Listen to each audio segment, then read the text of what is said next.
If flood-affected farmers don't receive immediate and adequate compensation, the Rashtriya Bhim Sena will celebrate a Kali Diwali, announced R.R. Pandian. Instead of discussing serious issues like compensating farmers for the massive losses caused by the Maharashtra floods and ensuring their proper rehabilitation, the ruling and opposition parties in Maharashtra are currently preoccupied with the upcoming elections.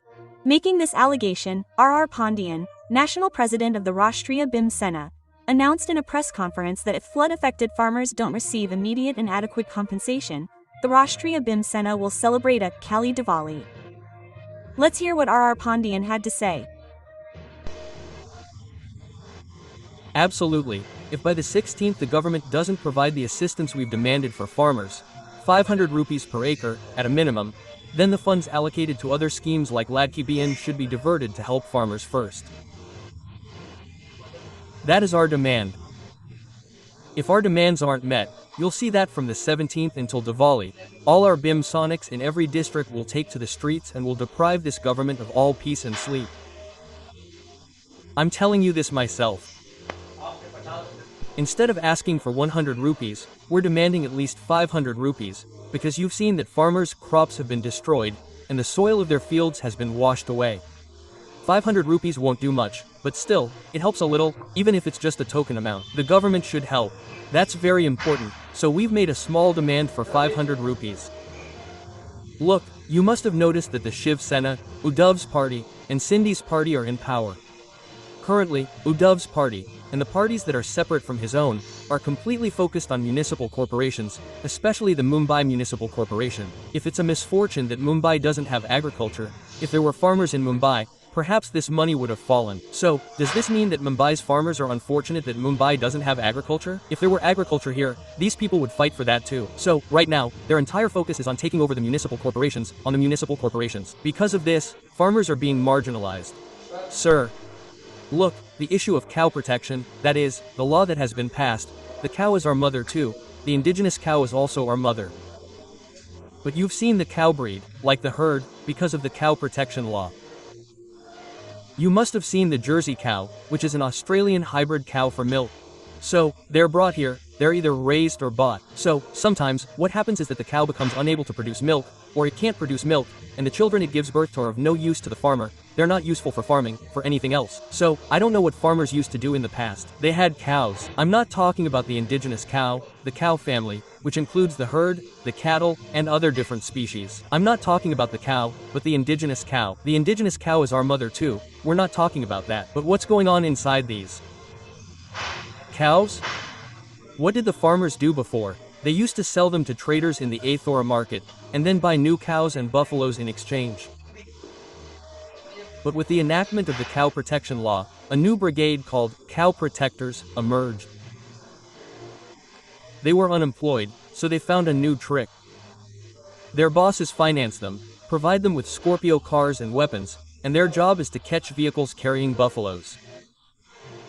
Okay, it's not just that a cow, a buffalo, or a Jersey cow is going away.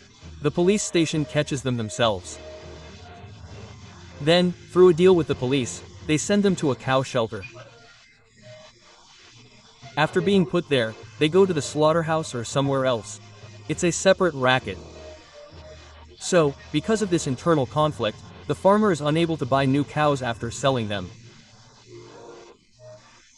Well, the traders who used to buy Jersey cows, herds, or even pat cows and pat buffaloes are now buying them out of fear. Now, the farmer can't starve them to death, so he eventually lets them go free. There's a huge implication for this. The cow protection law is being misused. The government shouldn't have done this just to appease Hindus, meaning without research, without understanding, without considering the pros and cons. The government enacted the cow protection law to appease them, because the reaction to the action is happening now, the impact is happening right now. Farmers are dying now, right? Hindus have nothing to do with this. Because of this, the farmer who rears cows, buffaloes, cows, and those who have become cow protectors within this is what I have to say to the Cow Protector Brigade, and to those who are running cow shelters, this is what I have to say to the big cow shelters of the Jain community, that you people who have indigenous cows in their stables, their attendants who rear them, so when they have problems related to cows, they have to feed them, they have to remove cow dung. they have to serve them. Then why don't cow protectors do that service?